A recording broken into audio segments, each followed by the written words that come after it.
잠잠히 나의 영혼이 잠잠히 하나님만 바라며 나의 구원이 그에게서 나는도다. 나의 영혼아 잠잠히 나의 영혼아 잠잠히 하나님만 바라라. 나의 소망이 저에게서 나의 소망이 저에게서 나는도다. 오직 주만이 나의 반석 나의 구원이시니. 오직 주만이 나의 산성 내가 여놓지 아니하리. 나의 영혼이 간절히 나의 영혼이 간절히 여호와를 갈망하며 나의 입술이 여호와만을 나의 입술이 여호와를 찬양하리.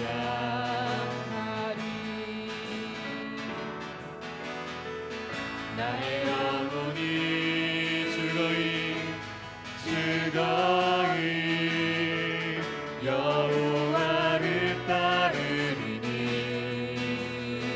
나의 평생의 여호와만을 나의 평생의 여호와를 송축하리. 오직 주만이 나의 반석 나의 구원이시니. 오직 주만이 나의 반석 내가 여놓지 아니하리. 오직 주만이 나의 반석 나의 구원이시니. 나의 구원이시니.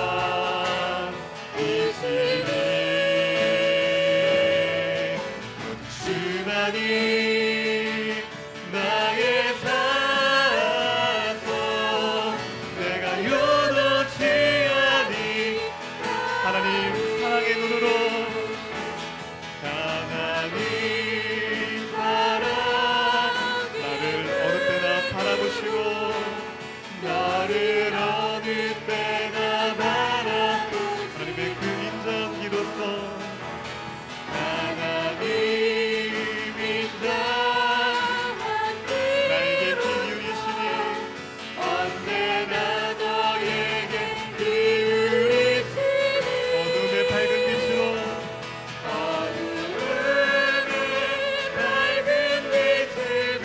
비춰주시고 너의 작은 시름에도 응답하시니. 너는 어느 때에 든든 주를 향하고 주만 바라볼지라. 하나님의 사랑은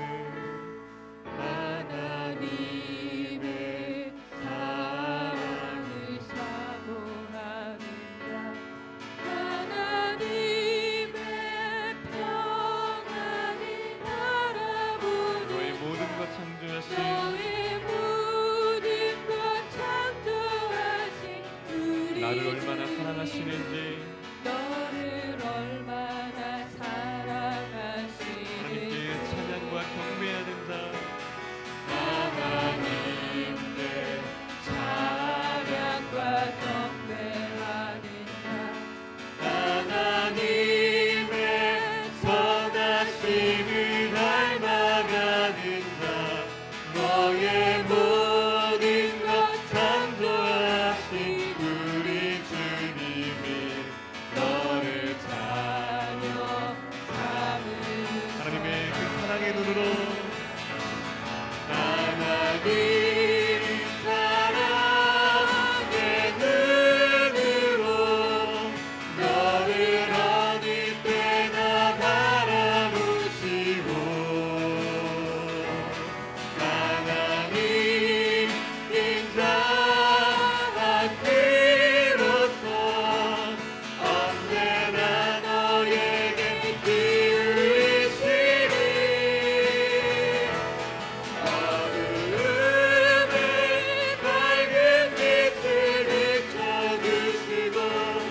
기름에도 응답하시니 너의 작은 시련에도 응답하시니 너는 어느 곳에 주를 주만 바라보시라 주만 바라 다시 한번 고백합니다. 어두움을 밝은 빛을 비춰주시고 어두움을 밝은 빛을 비춰주시고 너의 작은 시련에도 응답하시니 너는 어느 곳에 주를 향하고 주만 바라봅시다 주만 바라보시라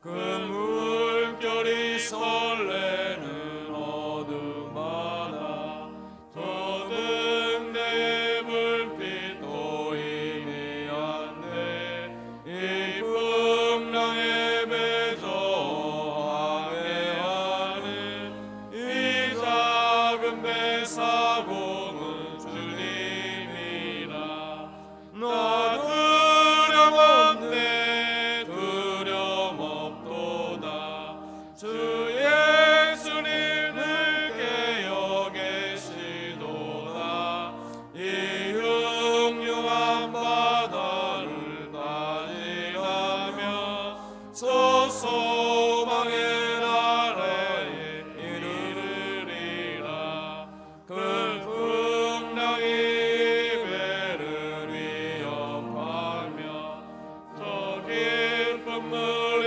벌려 달려들으나 이 바다에 로저 항해하는 이 작은 배 사공은 주님이라 나 두려움없네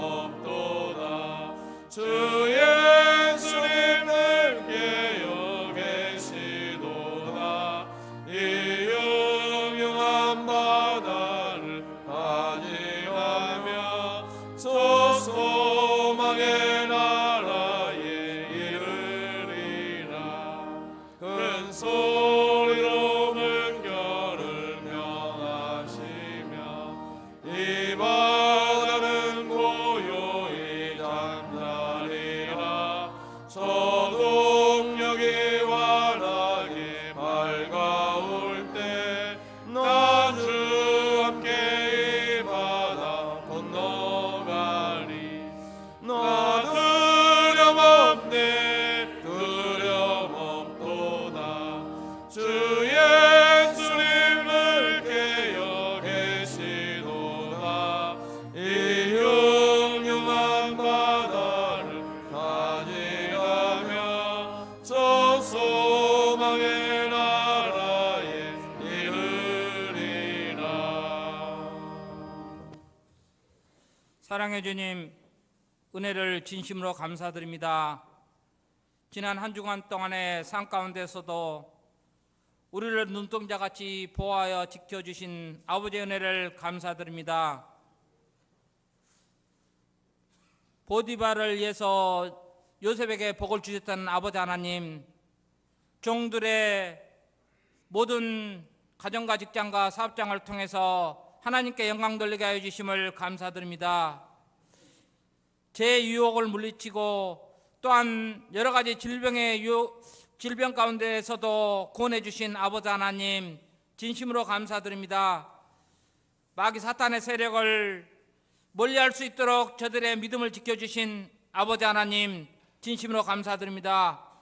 금년 한 해에도 하나님께서 우리 성산교회를 붙들어 주시고 또한 양쪽으로 일쪽으로 복 발전할 수 있도록 은총을 다해 주신 아버지 하나님, 진심으로 감사드립니다. 오늘은 각 기관에 총회가 있습니다.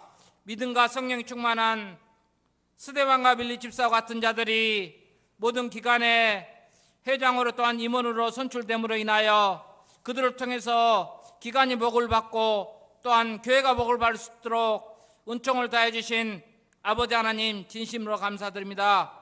또한 다음 주에 있을 임직식과 은퇴식을 위해서 기도드립니다.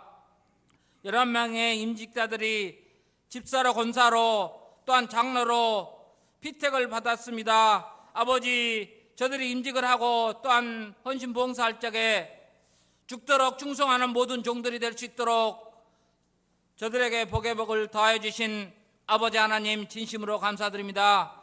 그러므로서 하나님 앞에 설 때 잘했다 칭찬 듣는 모든 종들이 될 수 있도록 도와주시고, 모든 성도들은 그들을 위해서 기도하게 하여 주심을, 인도하여 주심을 감사드립니다. 하나님 감사합니다. 이 한 시간에도 주의 귀한 말씀을 듣기를 원합니다. 강단에 사자 목사님 세워주시고 영육간에 강건하게 해주심을 감사드립니다. 그 말씀이 불이 되고 방망이가 되게 해주시고 우리의 골수를 쪼개고도 남는 귀한 하나님의 말씀이 되게 해주심을 감사드립니다. 모든 회중은 아멘으로 하다 봐야 하나님께 영광 돌리게 해주심을 진심으로 감사드립니다. 이 한 시간 아름다운 찬양으로 하나님께 영광 돌리는 찬양대 찬양을 받아주신 하나님께 감사드리며 예수님 이름으로 간절히 기도드리옵나이다. 아멘.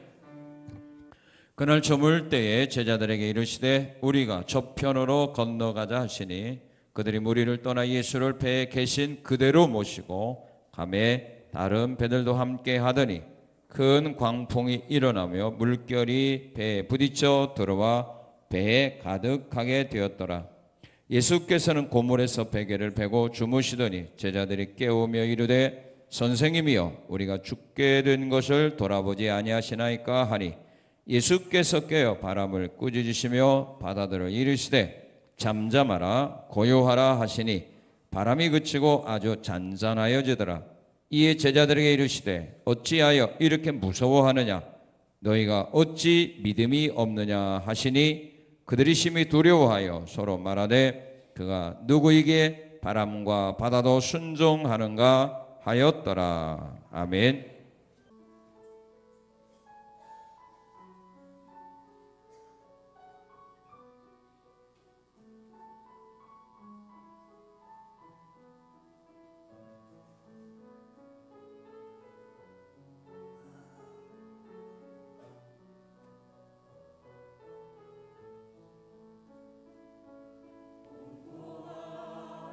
순례자의 길에서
루벤 토레이 2세는 중국 선교사였습니다.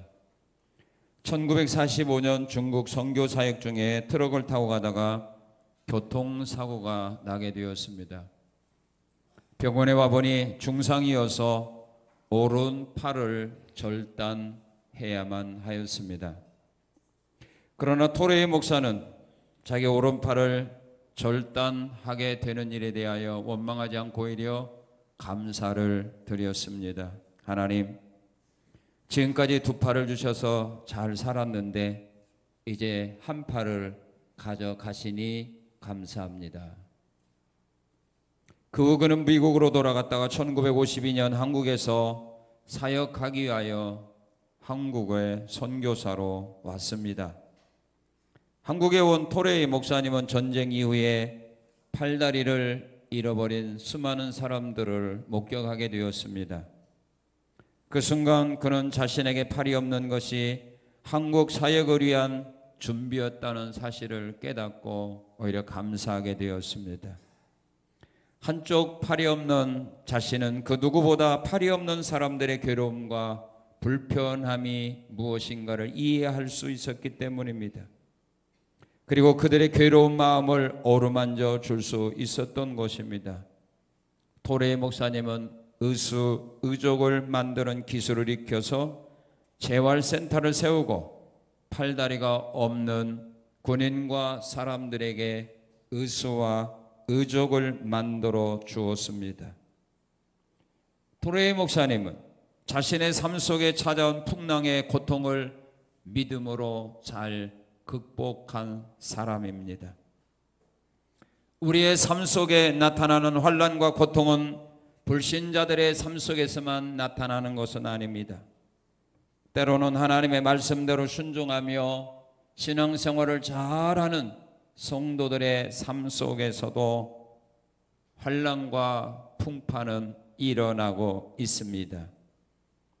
이 시간에 주신 말씀은 바로 그런 사실을 우리들에게 가르쳐주고 있는 말씀입니다. 제자들이 요나 선지자와 같이 하나님의 말씀을 불순종하고 도망가다가 풍랑을 만난 것이 아니라 예수님과 함께 가다가 풍랑을 만났다는 사실입니다.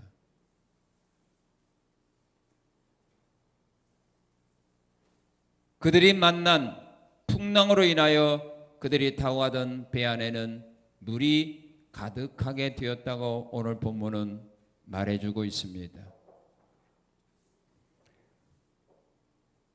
악한 사람만, 신앙생활을 잘못하는 사람만 어려움을 당하는 것이 아니라 신앙생활 잘하는 그런 믿음의 사람들의 삶 속에서도 환난과 풍랑은 일어나고 있다는 사실입니다.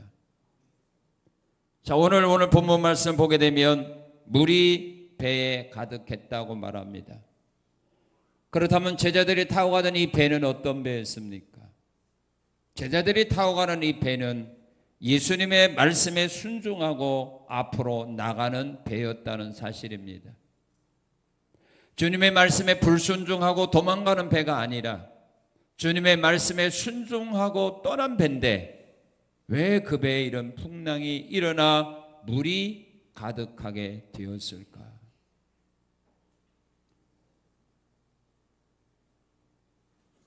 제자들은 예수님의 말씀에 순종했습니다. 그들이 주님의 말씀에 순종할 때 잘못 순종해서 사울왕처럼 잘못 순종해서 하나님이 진노하사 풍랑이 일어난 것은 아닙니다. 제자들은 예수님의 말씀에 순종할 때 주님의 마음에 맞는 순종을 했습니다. 오늘 우리가 하는 순종과 다른 순종을 했다는 것입니다. 그런데도 그들의 앞길에는 풍랑이 일어났고 그들이 타고 가는 배에는 물이 가득했다는 사실입니다. 오늘 우리는 주님의 말씀에 순종할 때 어떻게 순종하는가를 제자들의 순종과 한번 비교해 보면서 내 순종은 옳은 순종인가 그릇된 순종에 있는가를 깨달으시고 앞으로 주님의 말씀에 순종할 때는 제자들과 같은 이런 순종의 길을 걸어가시기를 바랍니다. 자, 예수님의 말씀에 순종하고 나갈 때에 그들의 배에 물이 가득했습니다. 어떻게 순종했는가? 오늘 본문 35절 36절은 제자들의 순종을 우리에게 가르쳐 줍니다. 우리가 같이 한번 읽겠습니다. 그날 저물 때에 제자들에게 이르시되 우리가 저편으로 건너가자 하시니 그들이 무리를 떠나 예수를 배에 계신 그대로 모시고 가매. 주님의 말씀이 떨어지자마자 그들은 순종했습니다. 본문 1절에 보게 되면 예수님이 바닷가에서 무리들을 가르칠 때에 사람들이 많이 몰려오자 예수님은 바닷가에 있는 한 배에 앉으사 하나님의 말씀을 가르쳐 주었습니다. 씨 뿌리는 비유로 말씀해 주셨고 등불은 등경에 뒤에 된다는 말씀을 가르쳐 주셨고 또한 자라나는 씨 비유를 말씀해 주셨고 또한 겨자씨 비유를 통해서 천국 복음을 하루 종일 주님은 전해 주셨습니다. 제자들은 예수님이 말씀을 전할 때까지 이른 아침부터 저물 때까지 배를 예수님께 제공해 주었고 예수님은 그 배 위에서 말씀을 전하시자 제자들에게 명령을 합니다. 바다 저편으로 건너가자라고 말할 때 제자들은 피곤했지만 예수님의 말씀을 거부하지 않았습니다. 예수님 오늘 너무 피곤합니다. 오늘 밤 쉬었다가 내일 가면 안 될까요?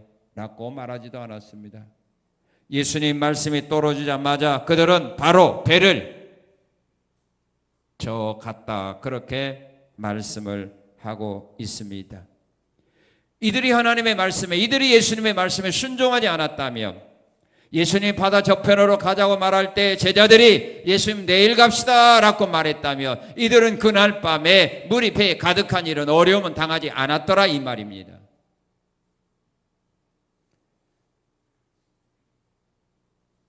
예수님의 말씀에 순종하여 그 밤에 배를 저 가다가 이들은 어려움을 당한 겁니다. 여러분들이 만약에 하나님의 말씀대로 순종하지 않았더라면 교회에서 하나님의 일하다가 시험당하거나 사람들에게 핍박당하거나 비방당하거나 손가락질 당하지 아니할 수 있는데도 여러분들이 교회에서 사명을 맡았기 때문에 그 사명을 감당하다가 어려움 당하고 있는 때가 많다는 말입니다.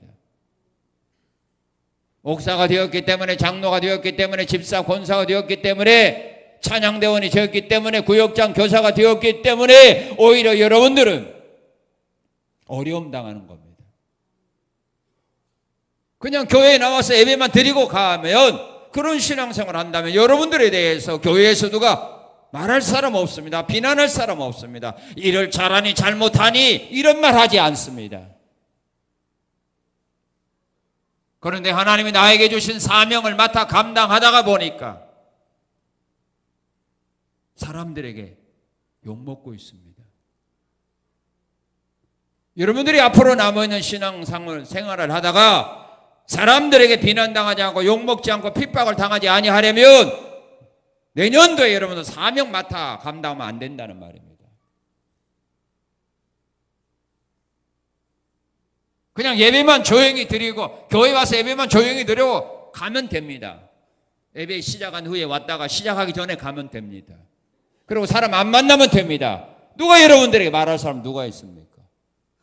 그렇게 신앙생활 하면 비난 안 받습니다. 일 잘하네 잘못하네 이런 욕 먹지 않습니다. 그런데 사명 맡아 일을 하다 보면 어려움 당합니다. 일을 잘하네 잘못하네 말합니다. 알아서 판단하십시오. 조용히 신앙생활하기 원한다며 주님이 여러분들에게 주시는 사명을 받지 말하면 됩니다. 안 받으면 됩니다. 받으면 여러분들에게 상상하지 못했던 이런 환난의 풍랑이 여러분의 앞길을 가로막을 수 있다는 겁니다. 선택 잘 하십시오.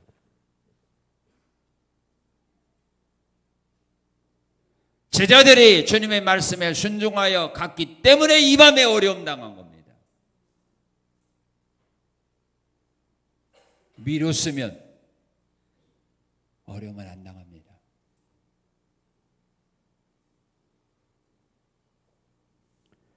또한 이들은 순종할 때 어떻게 순종했느냐? 35절에 보면 말씀하신 대로 순종합니다. 명하신 장소 건너편으로 가자라고 말할 때 예수님 오늘 밤이 너무 늦었으니까 거기까지 가지 말고 가까운 데로 갑시다. 그리고 내일 날이 밝으면 갑시다. 이렇게 말할 수도 있지만 제자들은 그렇게 말하지 않고 예수님 명하신 그곳을 향하여 노를 저 가다가 어려움 당합니다. 오늘 우리는 하나님의 말씀에 순종할 때 내가 원하는 대로 내 편리한 대로 순종하는 건 순종이 아닙니다. 사울이 왜 하나님으로부터 순종하고도 버림받았습니까? 자기가 원하는 대로 순종했기 때문입니다. 하나님이 원하는 것은 명하신 대로 하는 겁니다. 저편으로 가자 하면 그곳을 향하여 가는 겁니다. 하나님은 아브라함에게 말합니다. 내 아들 이삭을 데리고 3일길로 걸어가서 내가 너에게 지시하는 산에 올라가서 이삭을 번제로 드리라라고 말합니다. 100세가 넘은 할아버지가 3일길을 여행한다는 거 쉬운 것이 아닙니다. 3일길 걸어가서 또 높은 산으로 올라간다는 거 100세가 넘은 할아버지에게 부담되는 일입니다. 그런데도 아브라함은 그 길을 갔습니다. 그리고 하나님이 정하신 산으로 올라간 겁니다. 아무 산이라 찾아가서 제사 드리면 되지 않는다는 말입니다. 하나님은 갓선지자를 통하여 다윗에게 말합니다. 오르난의 타작마당으로 가서 거기서 여호와를 위하여 제단을 쌓으라고 말했습니다. 이스라엘 나라의 타작마당이 오르난의 타작마당 하나밖에 없었겠습니까? 타작마당이 얼마나 많았겠습니까? 그러나 하나님이 다윗에게 지정하신 곳은 오르난의 타작마당이라는 겁니다. 이 땅에는 하나님의 교회가 많이 있습니다. 그러나 그 많은 교회 가운데서 아무 교회나 가서 예배 드려도 괜찮습니다. 그러나 하나님은 그것을 원하는 것이 아니라 오늘 나에게 정하신 교회가 어디입니까? 내가 가서 예배 드려야 될 교회가 아닙니까? 내가 가서 충성하고 봉사하고 헌신해야 될 교회가 어디입니까? 어디입니까? 성산교회입니다. 그래서 거기에 우리가 등록한 겁니다. 소속이 된 겁니다. 아무 곳이나 하나님은 거하시는 곳이지만 그런 것이 아니라 우리가 정해놓고 그곳에 가서 하나님 앞에 예배와 찬양과 봉사와 헌신과 헌물을 드리기를 원하는 거지. 마음에 드는 대로 왔다 갔다 하는 것이 아니라는 말입니다. 명하신 대로 순종하는 겁니다. 그리고 현장에서 그대로 순종하는 겁니다. 자, 36절 한번 같이 읽겠습니다. 시작. 그들이 무리를 떠나 예수를 배에 계신 그대로 모시고 가며 그랬습니다. 밤에 바닷길을 항해하려면 불도 준비해야 되고 또 먹을 것도 준비해야 되고 또 예수님 편안히 모시려면 뭐 침대도 준비해야 되고 그리고 떠나가면 더 좋겠지만 제자들은 현장에서 바로 떠났습니다. 배에 계신 그대로 갔다고 했습니다. 무엇을 말합니까? 더 잘하려고 하지 말라는 말입니다. 내게 있는 모습 그대로 부름받은 그대로 일하라는 말입니다. 내가 경험이 없으니까 경험 좀 쌓고요. 실력이 없으니까 실력 좀 쌓고요. 그래서 내년에 더 잘하지요. 그걸 원하지 않는다는 말입니다. 하나님이 원하시는 것은 부름받은 현장에서 바로 일하는 겁니다. 내 모습 이대로. 왜? 하나님은 우리의 모든 사정과 내 실력을 나보다 더 잘하고 있기 때문입니다. 그러므로 더 잘하려고 할 필요가 없습니다. 남의 거 빌려다고 더 실력 있게 하려고 할 필요가 없습니다. 주님은 그런 것 원하지 않는 겁니다. 내게 있는 모습 그대로, 부름받은 그대로. 다음이 아닙니다. 지금입니다.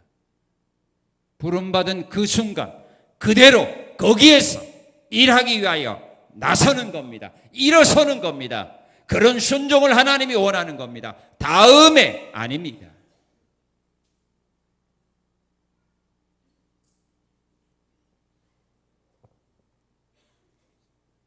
다음에 실력 키워서 아닙니다. 지금 하는 겁니다. 지금 하나님이 나를 불렀으면 지금 하는 겁니다. 2015년도 주님은 성산교회 사명 맡아 일할 수 있는 하나님의 일꾼들을 부르고 있습니다. 재직으로 일하실 분들은 재직으로, 교사로, 또한 찬양도로, 또한 여러분들이 각 분야에서 달란트 주신 것으로 하나님 앞에 일하기를 원한다면 성령님이 여러분들의 마음에 감동할 겁니다. 그 성령님의 감동에 순종하면 되는 겁니다. 사람의 부르심이 아니라 성령님이 내게 감동하는 그 부르심에 아멘하고 순종해서 우리는 일하면 되는 겁니다. 다른 사람이 어떻게 보든 말든 그건 관계가 없는 것입니다. 주님이, 성령님이 나를 아르시고 나로 하여금 일하기를 원하셔서 성령님이 나로 하여금 너 이런 일에 봉사하라, 이런 일에 헌신하라라고 말하는 그 뜻에 순종하며 따라가면 성령님이 함께하게 되어 있는 것입니다. 우리가 일할 때 하나님 앞에서 일하는 겁니까? 사람 앞에서 일하는 겁니까? 내 기분을 위해서 일하는 겁니까? 누구 앞에서 일해요? 진짜요? 말만 그렇지. 진짜 하나님 앞에서 일한다고 하면은 왜 여러분들이 망설입니까? 뭐 경험에 있니 없니 왜 그런 소리 합니까? 왜 일하다가 내 마음에 안 든다고 왜 포기합니까? 왜 힘들다고 왜 포기합니까? 왜 시험 들었다고 왜 포기합니까? 그게 바로 하나님 앞에서 일하는 자의 삶입니까? 사람 앞에서 일하고 자기를 위해서 일하는 자들 아닙니까? 우리는 이런 잘못된 생각으로부터 벗어나야 되는 겁니다. 하나님의 일은 미루는 것이 아닙니다. 내일은 보장이 안 됩니다. 오늘 현재만, 지금 살아있는 이 순간만 보장되어 있는 겁니다. 내일 어떻게 될지 압니까? 10년 후에 어떻게 될지 압니까? 1년 후에 어떻게 될지 압니까? 아무도 모릅니다. 오늘의 나에게 기회 주셨을 때 이것저것 따지지 말고 현장에서 그냥 순종하는 겁니다. 물이 배에 가득했습니다. 어떤 배에 가득했습니까? 자, 우리 36절 같이 한번 읽겠습니다. 그들이 무리를 떠나 누구를? 예수를 배에 계신 그대로 모시고 가는 데에 37절에 보면 그 배 앞에 광풍이 일어났어요. 예수님을 모시고 가는 그 배에 물이 가득했어요.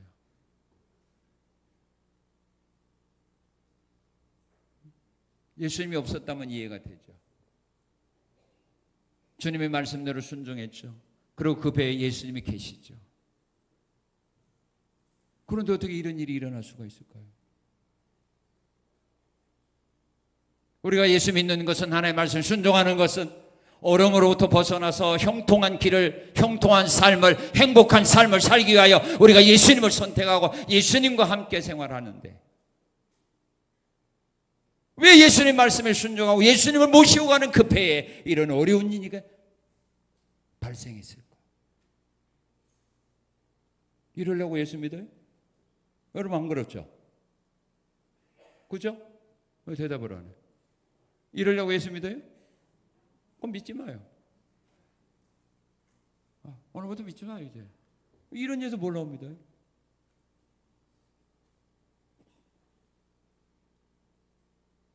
여기서 벗어나고 예수 믿는 거 아니에요? 그렇죠?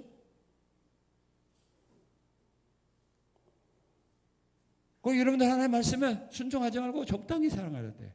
그 예수님 배에 같이 탈란 거예요? 버려야 돼. 예수님 타지 말라고 하셔야 돼. 알았어요? 왜 대답을 안 해? 좀 곤란해요?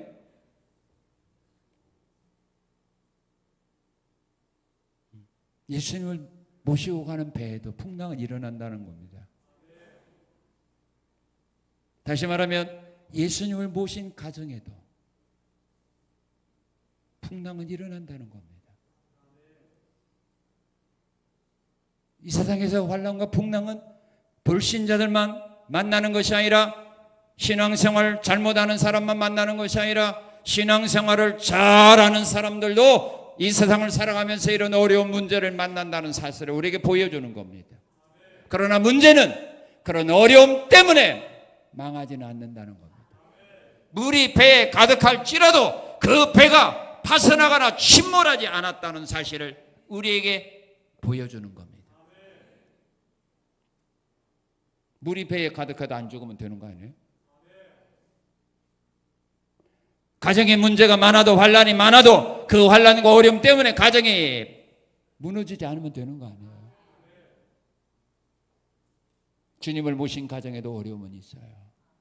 열왕기하 4장에 보게 되면 손자 생도의 아내 가정의 물질적인 문제 때문에 어려움 만났어요. 사랑하는 두 아들이 노예로 팔려갈 수밖에 없는 어려운 문제를 만났어요. 그러나 그것 때문에 두 아이가 팔려간 건 아니잖아요. 주님이 해결해 줬잖아요. 주님을 모신 가정에도 가족들이 병들 수 있다는 말입니다. 베드로의 장모가 병들었습니다. 열병에 걸렸습니다. 그러나 주님이 그곳에 찾아가셔서 문제를 해결해 주었습니다. 주님을 믿는 성도의 가정에도 사망이 찾아온다는 겁니다. 주님이 사랑했던 마르다와 마리아 오빠가 죽지 않았어요. 이런 어려운 문제를 우리는 안 안고 있습니다. 신앙생활 잘하면 그런 시험과 환난이 없는 걸로 착각하지 마세요. 시험과 질병이 없는 걸로 착각하지 마세요. 그건 임합니다. 그러나 이겨낼 수 있다는 겁니다. 그리고 주님을 모신 교회도 어려움을 당합니다. 예루살렘 교회가 사도행전 8장 1절 2절에 보게 되면 사도교회는 모든 성도들이 다 흩어졌다 그렇게 말합니다. 소마나 교회나 빌라델비아 교회도 사람들에게 핍박과 환난과 비방을 당했습니다. 그런 모든 걸 주님이 아신다고 말했습니다. 어려움을 당한 가운데서 그들이 믿음을 바로 지켰습니다. 그런 것을 보시고 하나님 그들에게 생명이 멸류관을 약속했고 열린 문의 복을 약속했습니다. 대형 교회도 예루살렘 교회 같은 대형 교회도 환난과 핍박을 당하게 되고 빌라델비아와 같이 작은 교회도 환난과 핍박을 만난다는 겁니다. 어떤 교회입니까? 주님을 모신 교회입니다. 말씀대로 순종하고 주님이 원하는 뜻대로 나가는 교회가 세상으로부터 핍박을 당하고 지탄받는 것이지, 세상과 타협하는 교회는 세상 사람으로부터 비난받지 않습니다.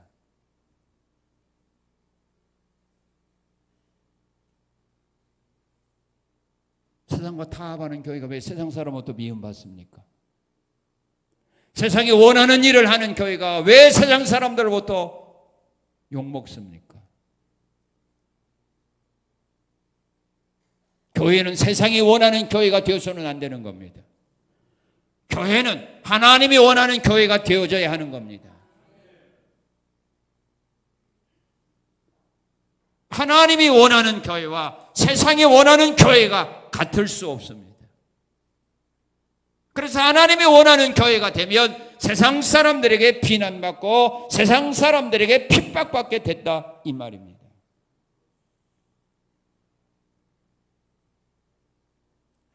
신자도 마찬가지입니다. 예수 믿는 사람답게 사회생활을 하다 보면 핍박받습니다. 그러나 말씀에서 떠나서 그럭저럭 신앙생활하는 사람은 세상 사람들에게 욕먹지 않습니다. 술 먹자고 할 때 술 먹고, 춤추자고 할 때 춤추고, 이거 하자고 할 때 이거 하고, 제사 지내고 할 때 제사 지내고. 그런 사람 누가 싫어합니까? 누가 싫어합니까? 앞서간다고 말하지. 열린 사람이라고 말하지. 열린 교회라고 말하지. 닫힌 교회라고 말하지 않습니다. 교회는 세상의 부정한 것들을 받아들이면 안 됩니다. 그런 것들을 받아들이지 아니하도록 막아야 되는 겁니다. 예수님 말씀했습니다. 멸망에 가증한 것이 거룩한 곳에 서거든 그날이 가까운 줄로 알라. 멸망에 가증한 것들이 하나님의 교회의 거룩한 곳을 더럽히지 아니하도록 막아내는 교회가 되어야, 그런 성도가 되어야 주님이 좋아하고 세상 사람들은 싫어하는 겁니다. 그래서 교회가 세상 사람으로 하여금 비난과 핍박받는 것, 이게 바로 주님을 모시고 가는 성도와 교회가 그렇습니다.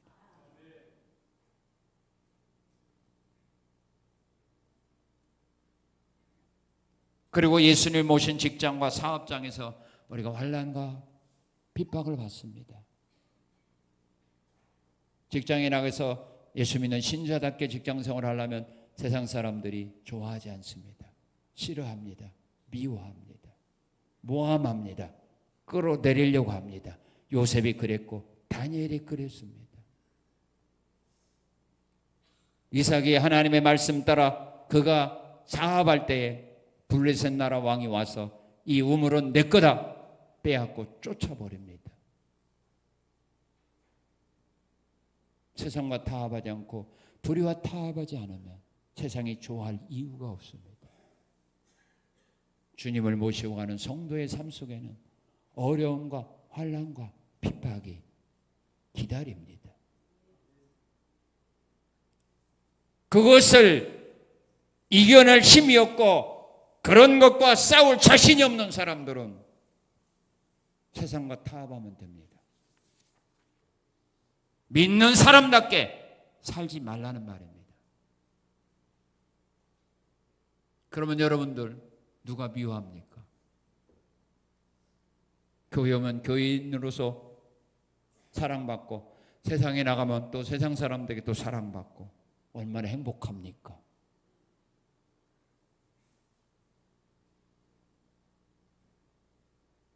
그러나 주님을 모시고 가는 성도의 삶은 그렇지 않습니다. 어려움이 기다립니다. 핍박이 기다립니다. 사람들의 비난과 조롱이 여러분들을 기다리고 있다는 말입니다. 이런 어려움을 만나게 되면 믿음의 사람이라도 무슨 생각을 하게 됩니까? 물이 배에 가득하게 되니까 어떤 생각들을 합니까? 배 타고 있는 사람들이 어떻게 변화됩니까? 자, 우리 38절 읽겠습니다. 38절 시작.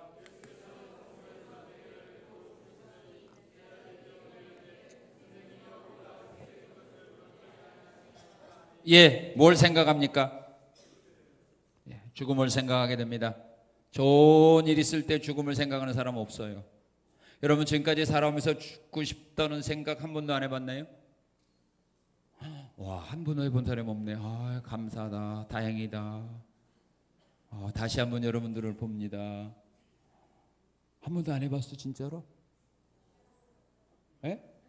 몇 번? 너무 많아서 모르지 뭐. 그죠? 예수 믿는 사람들도 이런 어려움 만나게 되면, 물이 배에 가득하게 되면, 환난을 만나게 되면 죽음을 생각해. 어쩔 수 없어요. 이런 일을 만나게 되면 다 성경에 보니까 믿음의 사람들도 이런 어려운 일을 만나게 되니까 자기들이 원하는 대로 안 되게 되니까 그들이 생각한 것이 뭐냐? 죽는 것이 사는 것보다 낫사오니, 그런 말 하더라고요.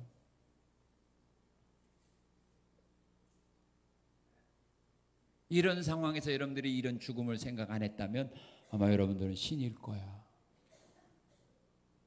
언제 이런 생각을 하게 되느냐 하면 사람들이요, 믿음의 사람도 마찬가지요, 예수 믿는 사람도 마찬가지. 이런 일들이 발생하면 사람이기 때문에 연약해서 죽음을 생각하게 됩니다. 언제냐면 자신이 맡은 일을 감당할 수 없는 무능한 사람이라고 느낄 때 그래요. 내가 맡은 일을 감당할 수 없는 무능한 사람이라고 느껴질 때 죽고 싶은 생각이 나요. 민수기 11장에 보면 백성들이 모세에게 와서 그런 말을 합니다. 우리 고기 먹고 싶다, 고기 좀 달라 하는데 그 60만 명이 넘는 그 사람들에게 모세가 어디에서 고기를 구해서 줍니까? 그러자 모세는 하나님께 나가서 말합니다. 하나님, 내가 이 백성들을 내가 낳았습니까? 이들이 고기를 달라는데 어디에서 고기를 구해서 준단 말입니까? 차라리 하나님 나 죽여주세요 그랬어요. 자살은 못하고 나 죽여주세요. 누가 그랬다고요? 모세가 그랬어. 모세가. 여러분들 이런 생각해도 좀 위로받아도 되겠죠?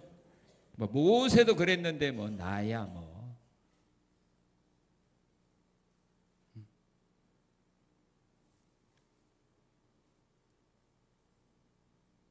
아이들이 먹을 것 달라, 아이들이 옷 사달라 하는데 그 아이들에게 먹을 것, 옷 사줄 수 없는 어려움을 만나는 가장들이, 어머니들이 자신들의 무능함을 깨닫고 어떻게 돼요? 죽음을 생각하고 나 혼자 죽으면 자녀들 나가서 세상을 살아갈 너무 힘들 거 생각하니까 어떻게 해요? 같이 죽잖아. 엄마로서 아버지로서의 능력을 가진 사람이라면, 자기 자녀들을 책임질 수 있는 능력을 가진 사람들이 자살은 안 하거든요. 또한 주변에 있는 사람들이 자신을 인정하지 않고 무시하고 괴롭힐 때 사람들이 더 죽고 싶은 마음이 생각해요. 인정받지 못한다고. 누가 그랬어요? 엘리야가 그랬잖아요. 3년 6개월 동안 비 오지 않은 그 이스라엘 백성들에게 그 땅에 하나님께 기도하여 비를 내렸었는데, 그 정도로 했으면은 왕과 이세벨이, 왕비가 엘리야를 초청해서 고맙다고, 3년 6개월 비가 오지 않아서 우리가 어려움 당했는데 당신이 하나님께 기도해서 큰 비가 내려서 너무 고맙다고 해서 잔치를 베풀어주고 상 줬다면 엘리야가 도망가서 사는 것이 죽는 것보다 낫사오니 주여 나를 죽여줘서 이런 기도했겠어? 예? 기분 좋았지. 그런데 엘리야를 이세벨이 죽인다고 하니까 엘리야가 도망가서 하나님께 구하는 겁니다. 하나님, 사는 것보다 죽는 것이 더 좋사오니 나 죽여주세요. 인정받지 못해서 그러잖아요. 군인들이 상급자들에게 폭행당하고 또 성폭행당하고 또 여 군인이 또 상급자들에게 성희롱당하고 직장에서 이런 희롱을 당하고 어려움 당하고 핍박당할 때 그걸 견디지 못해서 죽음을 생각하고 생각으로 끝나는 것이 아니라 행동으로 옮기는 이런 일들이 일어나는 거 아닙니까? 학생들이 친구들에게 인정받지 못하고 괴롭힘 당하고 왕따 당하고 폭행 당하고 괴롭힘 당하는 것을 감당하지 못해서 죽음을 선택하는 거 아닙니까? 또한 자신이 사람들 앞에서 공개적으로 말한 일이 이루어지지 아니할 때 또 죽음을 생각하죠. 요나가 40일이 지나게 되면 이 니느웨 성이 하나님의 심판받아 멸망합니다 이렇게 선포하고 다녔는데 40일이 지냈는데도 하나님이 니느웨 성을 심판하지 아니하니까 뭐 요나가 하나님 앞에 나가서 투정하죠. 이렇게 사느니 차라리 죽는 것이 좋겠습니다. 자기가 말한 대로 니느웨 성이 멸망당했다면 요나가 죽음을 생각했겠어? 그리고 자신들에게 유익이 되고 가장 소중한 것을 잃어버리게 될 때 사람들은 또 죽음을 생각합니다. 그래서 사랑하는 자녀들을 잃어버렸을 때 그걸 견디지 못해서 뒤따라가는 사람들 있잖아요. 많은 재산을 잃어버렸을 때, 또한 명예를 잃어버렸을 때 그걸 견디지 못해서 훌륭한 사람들이 또 죽음을 선택하는 그런 일도 있습니다. 어려움과 환난은 사람을 하여금 죽음을 생각하게 합니다. 그리고 그것을 끝나는 것이 아니라 원망하게 합니다. 예수님의 제자들은 예수님을 원망합니다. 우리가 죽게 됐는데 왜 돌아보지 않습니까? 우리가 지금 죽게 됐는데 왜 주님 돌아보지 않고 주무시고만 있습니까? 자기들이 죽게 된 원인을 제공한 자가 예수님이고 그런 원인을 제공했으면 우리가 위험을 만났을 때 살려줘야 될 거 아닙니까? 그런데 주님은 어찌하여 주무시고만 계십니까? 제자들은 예수님을 원망을 합니다. 이와 같이 사람들은 자신들이 원하는 일이 이루어지지 않게 될 때 원망하고 불평을 합니다. 자신이 소유한 것이 기대에 못 미치게 될 때 원망하고 불평을 합니다. 여러분들이 회사에서 명절을 맞이해서 100% 보너스 줄 줄 알았는데 봉투 딱 받아봤더니 10% 줬어. 기분이 어때요? 너그러운 마음들 가지고 계시네. 사장님한테 짱 그러겠어요? 아주 짱이라고 하겠어요? 짠이라고 하겠어요? 짠이라고 하겠죠? 짠돌이라고 하겠죠?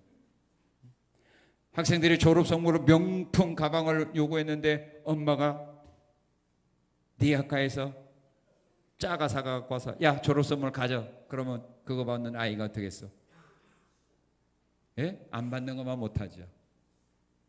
사람들은 자기 기대에 못 미치게 되는 것을 얻게 되면 원망해요. 그리고 지도자들이 일하는 것이 잘못 일을 처리했을 때 그것 때문에 사람들은 지도자들을 원망한다, 그런 말입니다. 여호수아가 기브온 사람들과 언약을 맺었습니다. 그런데 3일 만에 그 기브온 사람들이 먼 곳에 있는 사람이 아니라 가까운 곳에 있는 사람이라는 걸 알게 되었을 때 백성들이 여호수아와 장로들을 원망하기 시작합니다. 일 잘못 처리했다고. 왜 성도가, 왜 목사 원망하죠? 대답을 안 해? 왜 성도가 목사 원망합니까? 목사가 하는 일이 누구 마음에 안 맞았어? 하나님 마음에? 내 마음에? 왜 대답을 안 해요? 해봐요. 누구 마음에 안 맞았어? 그래서 원망했죠? 왜 대답을 안 해? 거짓말하면 안 돼요. 자기 마음에 안 맞아서 그래요. 목사가 하는 일이 하나님의 뜻과 성경적이 안 맞아서가 아니라 자기 마음에 안 맞아서 그래요. 자기 마음. 그래서 원망해요. 왜 국민들이 대통령을 원망합니까? 누구 마음에 안 맞았어? 자기 마음에. 자기 마음에 맞는 사람은 정치 잘한다고 하고, 자기 마음에 안 맞는 사람은 못한다고 그렇거든요. 판단 기준이 누구냐면 자기의 자기 자신. 그래서 사람들은 자기 마음에 들지 않는 일들을 지도자들이 처리하는 것을 보고 잘했다고 말하는 사람은 하나도 없다, 이 말입니다. 자, 원망하고 불평합니다. 이렇게 일하면 안 되는데, 이렇게 목회하면 안 되는데, 그럼 어떻게 하란 말이에요? 가르쳐줘요. 할게.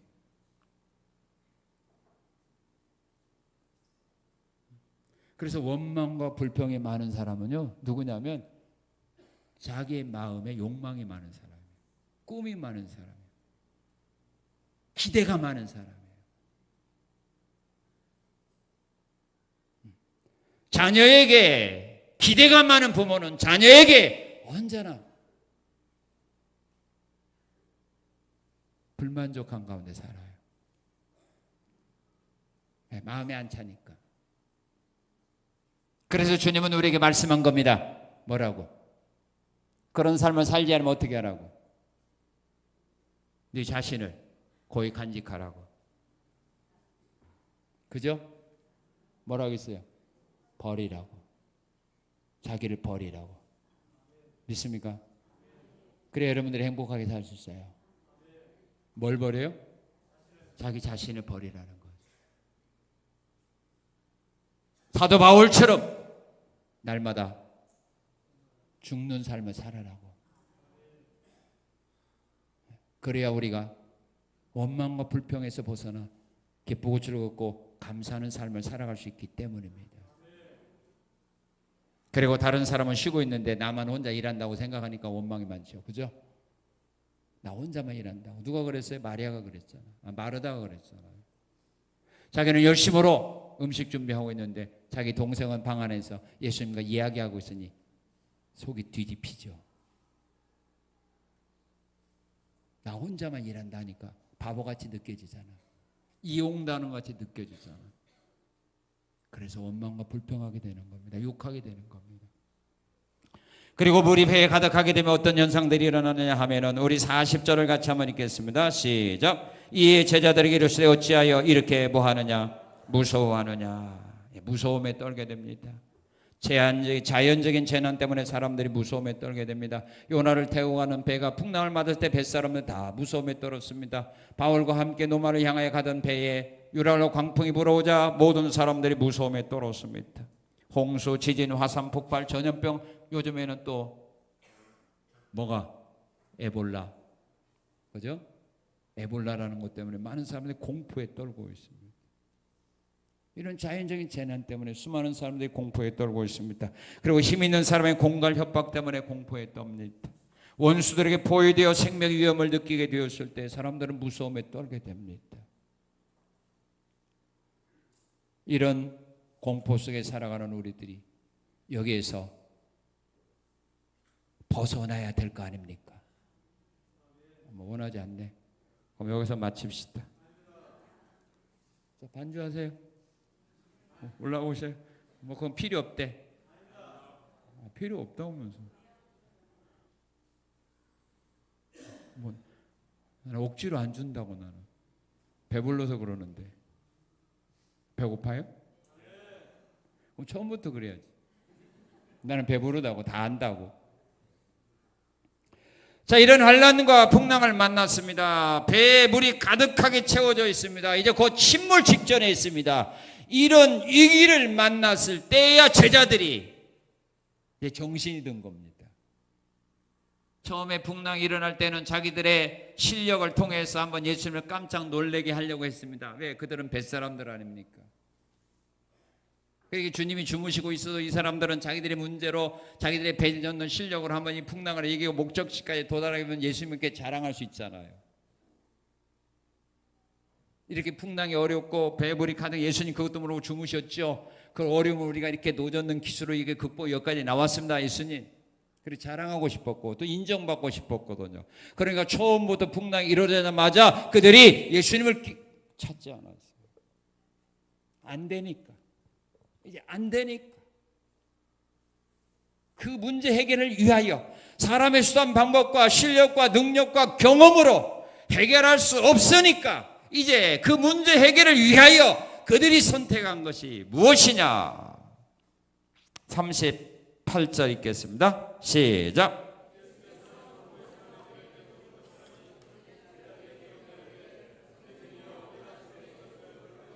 예. 그 위기에서 벗어나기 위해서 제자들이 어떻게 했어요? 누구를 찾았어요? 예수님을 찾았습니다. 예수님을 찾으면 거기에 길이 있습니다. 믿습니까? 사람의 힘으로 능력으로 안 된다고, 의술의 힘으로 안 된다고 포기하지 마시고 예수님을 찾으셔야 됩니다. 우리 예수님은 환경에 지배받지 않는 예수님입니다. 물이 배에 가득한데도 주무시고 계시는 주님입니다. 신경 예민한 사람은 바스락 소리만 나도 깨잖아요. 그런데 주님은 바람 소리, 파도 소리, 또 물이 배에 가득 차고 있는데도 주무십니다. 우리 예수님은 환경에 지배받지 않는 분이십니다. 자기를 왕삼으로 했던 사람이 갑자기 변질되어서 예수를 십자가에 못 박아 죽이라고 했는데도 그것 때문에 주님은 흔들림이 없었습니다. 자연적인 환경의 변화나 주변 사람들의 변화 때문에 주님은 흔들림이 없었습니다. 주님은 언제나 동일하신 분입니다. 어떤 가운데서 주님은 변하지 않는 분이십니다. 어제나 오늘 영원토록 변하지 않는 분이 바로 예수님입니다.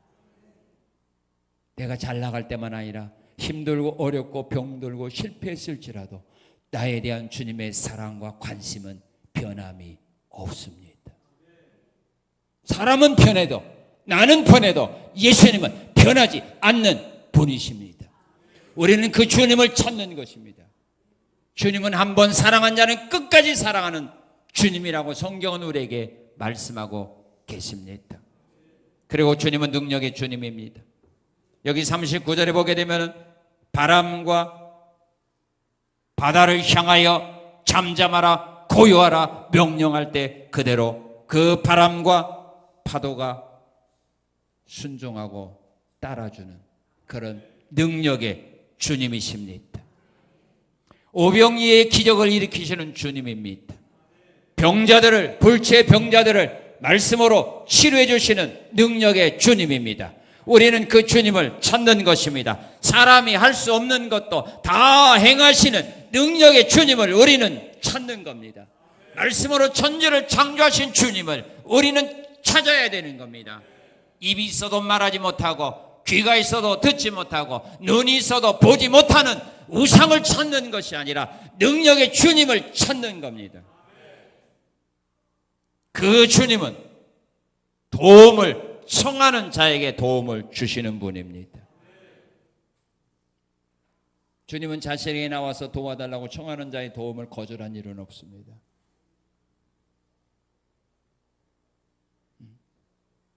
우리가 사람들에게 찾아가서 도움을 청하면 거절당한 때가 더 많지요.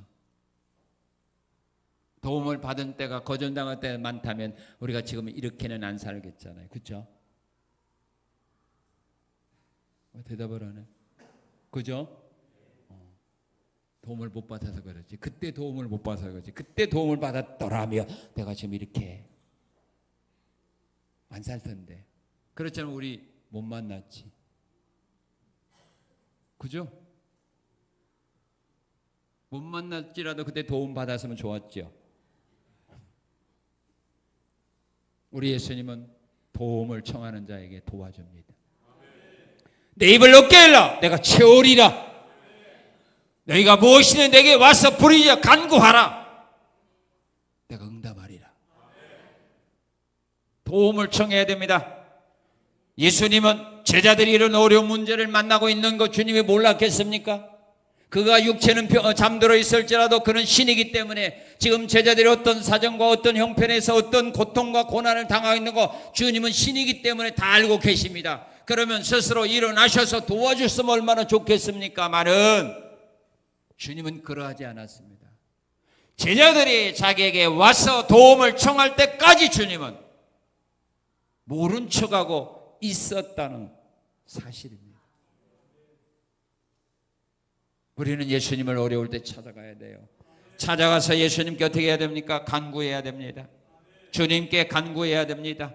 문제를 만난 사람들이 다 한마음이 되어 간구해야 됩니다.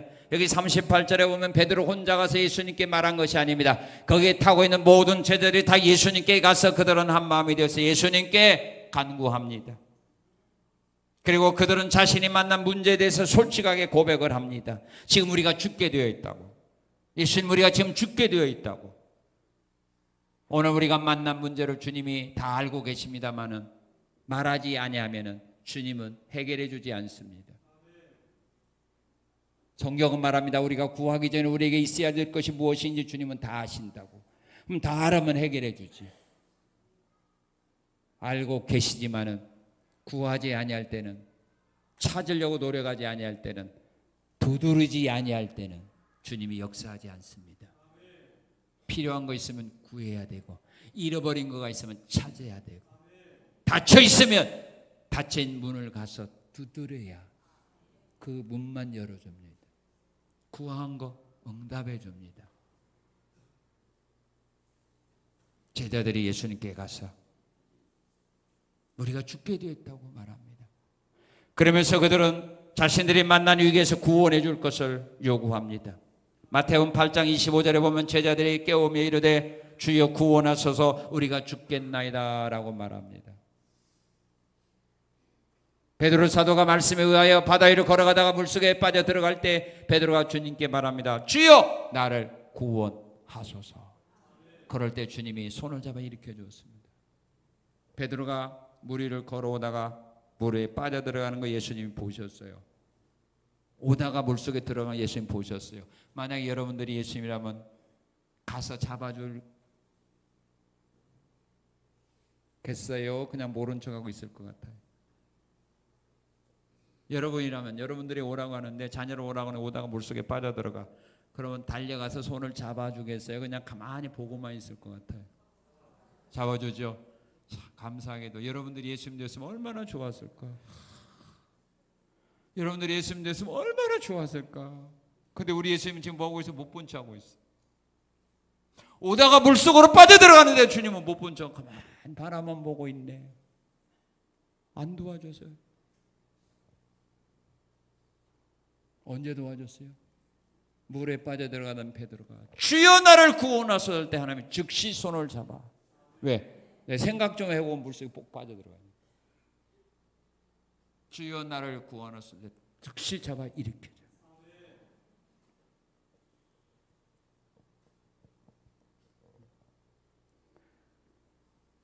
내가 만난 환난과 아픔과 고통으로부터 주여 나를 구원하소서, 주여 나를 건져주소서, 주여 나를 치료하소서 간구할 때 주님은 역사한다 이 말입니다. 주님을 찾았으면 구하는 겁니다. 간구하는 겁니다. 그러면 주님은 여러분들을 외면하지 않습니다. 주님의 능력이 손길로 여러분들을 붙잡아 줍니다. 더 이상 빠져들어가지 않도록 일으켜 줍니다. 그리고 주님이 행하는 일은 여러분들이 믿고 바라보아야 됩니다. 때로는 여러분들이 예수님이 하는 일이 마음에 안 들 수가 있어요. 마음에 안 들어도 기다리며 나가야 합니다. 자, 예수님이 이런 행동이 여러분들의 마음에 안 들 것 같아요. 이런 행동을 보고도 시험 안 들고 상처 안 받고 은혜 받았다면 믿음이 좀 좋은 사람이고, 그러나 대부분의 모든 사람은 이 정도로 예수님이 행한다면 거의가 다 대부분의 사람들이 상처받고 시험 받아요. 예수님이 이렇게 한다면, 자, 어떻게 했느냐면, 자, 이런 행동을 여러분들이 이제 죽느냐 사느냐는 위기를 만났을 때 예수님께 나 좀 구해달라고 이렇게 구했을 때 예수님이 이렇게 행동한다면, 자, 여러분들은 거기에서 은혜 받을까 아니면 시험에 들었을까 한번 보세요. 여러분들이 이렇게 예수님이 행동했을 때 시험이 들었기 때문에 그 문제를 해결 못 받은 거예요. 앞으로는 예수님의 은혜와 능력 안에서 해결을 받기를 원한다면 예수님이 이런 행동을 여러분들에게 보인다 할지라도 시험 들지 말고 상처받지 말고 은혜 받아야 돼요. 아셨죠? 그럼 아멘 안 하는 사람 뭐 그때 생각해 보고, 그때 가서 생각해 보고, 그 후에 뭐 여러분들이 선택은 하시고. 자, 제자들 보세요. 이 위기를 만났을 때 예수님이 이런 행동 앞에서 그들은 시험에 안 들었어요. 어떻게 행동했냐면 이렇게 행동했어요. 자, 38절 39절 봅시다. 시작. 다시요. 시작.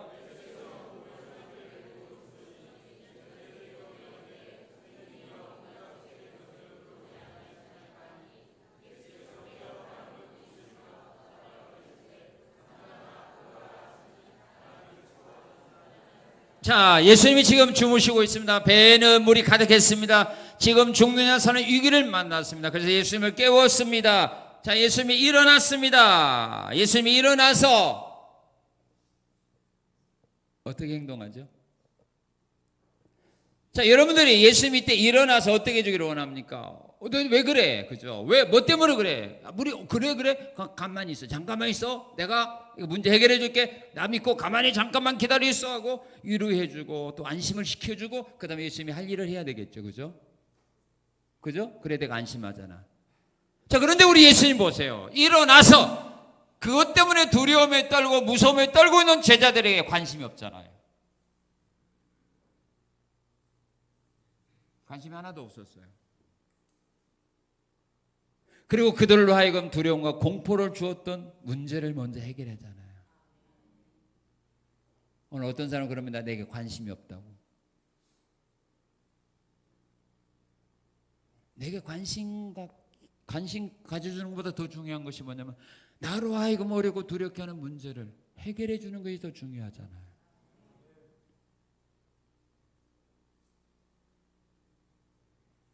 예수님은 제자들에게 걱정하지 말아라, 두려워하지 말아라 하지 않았어요. 왜? 그럴 시간이 지금 없어요. 왜? 배가 침몰 직전에 있으니까. 두려움에 떨고 있는 자신을 먼저 이루어지지 않는다 할지라도 실망하거나 좌절하거나 시험에 들지 마세요. 그리고 두 번째는 어떻게 돼요? 예수님 하는 행동이요, 하는 일이 내 생각과 경험으로 볼 때 이상한 행동을 해도 그냥 말하지 말고 뭐요? 지켜만 보고 있어요. 어떻게 하는가 보자. 자, 우리 예수님이 일어나자마자 39절에 뭐라고 말합니까? 바다를 향하여, 파도를 향하여, 바람을 향하여 말합니다. 잠잠하라, 고요하라. 바람을 향하여, 파도를 향하여 명령합니다. 이런 명령하는 것을 보았을 때 여러분 어떻게 해요? 아, 예수님 정신 차려서 그럴 거 아닙니까?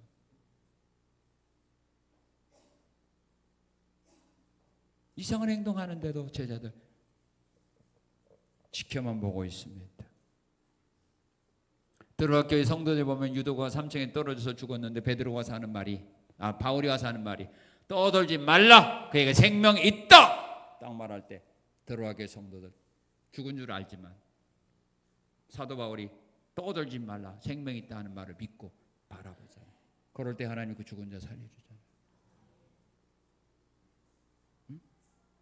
나면서 소경된 사람에게 예수님이 침을 뱉어 진흙을 해서 눈에다 발라주면서 실로암못에 가서 씻으라. 그런 행동하는데도 제자들 뭐예요? 지켜만 보고 있잖아.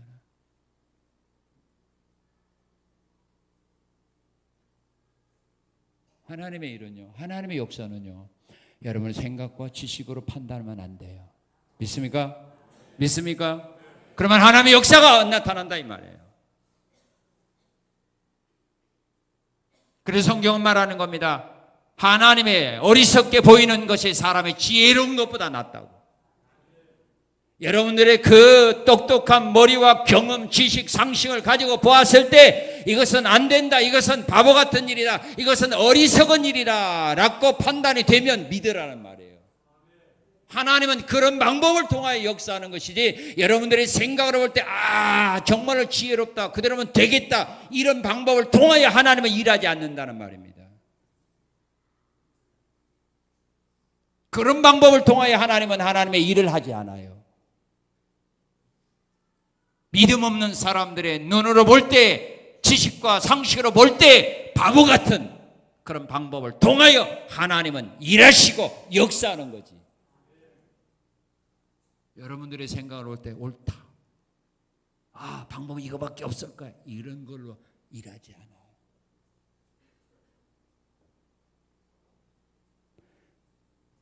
그런 믿음을 가져야 우리가 실망하지 않고요, 상처받지 않고요, 원망 불평하지 않고요, 믿음을 가지고 기다리게 돼요. 그리고 예수님께서 믿음이 없다고 책망을 하여도 시험 들지 말고 은혜를 받아야 돼요. 믿습니까? 마가복음 9장에 보게 되면은 예수님이 산에서 내려올 때 귀신 들린 자의 아버지가 예수님께 나와서 말합니다. 제자들이 데려왔는데 고치지 못하더이다. 선생님, 할 수 있거든 내 아이의 병 좀 고쳐주세요 라고 말할 때 주님 말합니다. 할 수 있거든 무슨 말이냐, 믿는 자에 능치 못한 힘이 없다 라고 말할 때, 여러분 그래요, 나는 믿음이 없어요, 믿음이 없으니까 이런 말 하죠, 그러죠. 그렇죠. 시험 들어서 그러거든 그거. 그런데 그 아이의 아버지 어떻게 했어요? 그것 때문에 시험 안 들었잖아요. 주여, 내가 믿습니다, 내 믿음 없는 걸 도와주세요. 자기가 믿음이 없다고 주님의 책망할 때 그 책망 듣고 시험과 상처받은 것이 아니라, 넘어진 것이 아니라 은혜 받았잖아. 그럴 때 주님이 그 아이의 병을 치료해 주잖아요. 믿음 없다고 책망받을 때 시험 들지 말고 상처받지 말고 뭘로 받아들이죠? 은혜로 받아들이면 주님의 역사가 일어나게 돼 있어요. 그 고비를 넘어가야 돼요. 그 고비, 그 마지막 고비를 넘어가야 돼요. 사람들이 1차, 2차 시험에 합격해도 면접 시험에 떨어질 수 있잖아. 이 마지막 고비예요, 이 고비. 이걸 통과해야 주의 역사와 기적이 일어난다 이 말입니다. 오늘 하나님의 말씀에 순종하고 예수님과 함께 신앙생활하는 성도의 가정에도, 그들의 교회에도, 그들의 직장에도, 그들의 사업장에도 환난과 풍랑은 일어날 수 있다 이 말입니다. 그러나 하나님을 찾는 사람들은, 기도하는 사람들은, 주님의 역사와 능력을 믿는 사람들의 삶 속에서는 그 환난과 풍랑 때문에 무너지지 않는다는 거예요. 오히려 그 어려움을 통하여 하나님의 놀라운 기적을 체험함으로 말미암아 하나님의 능력을 찬양하게 되는 복이 그에게 임하게 된다는 것 기억하시고, 오늘 여러분들이 만난 환난과 풍랑 두려워하지 마십시오. 겁먹지 마십시오. 이것 때문에 나는 끝장이다 이런 생각하지 마시고 전능하신 주님을 찾으십시오. 사람이 못하고 의사가 못하시는 일도 행하시는 주님을 찾으십시오. 그리고 그 주님께 구하십시오. 그리고 주의 능력의 역사를 기대하십시오. 시험과 환난에 빠지지 말고 낙심하지 말고 주님의 행하시는 능력과 기적을 바라보면서 믿으면서 앞으로 나가십시오. 그렇다면 오늘 여러분들을 두렵게 하고 죽음을 생각하게 하고 무섭게 하고 여러분들에게 원망하게 했던 그 모든 문제들을 향하여 주님은 이 시간에 명령하십니다. 잠잠하라, 고요하라. 이 주님의 말씀 앞에 여러분들을 두렵게 하고 무섭게 하고 죽음을 생각하게 했던 그 모든 환난의 풍랑들은 잔잔해지고 이제 평안한 가운데서 앞을 향하여 나갈 수 있도록 주님이 우리의 인도자가 되어 주십니다. 이 주님 믿으시고 믿음과 소망 가지시고 일어나시기를 바랍니다. 이런 믿음과 소망과 확신 가지고 앞으로 전진해 나가시는 은혜가 있으시기를 주님의 이름으로 축원합니다. 고마우신 하나님 감사합니다.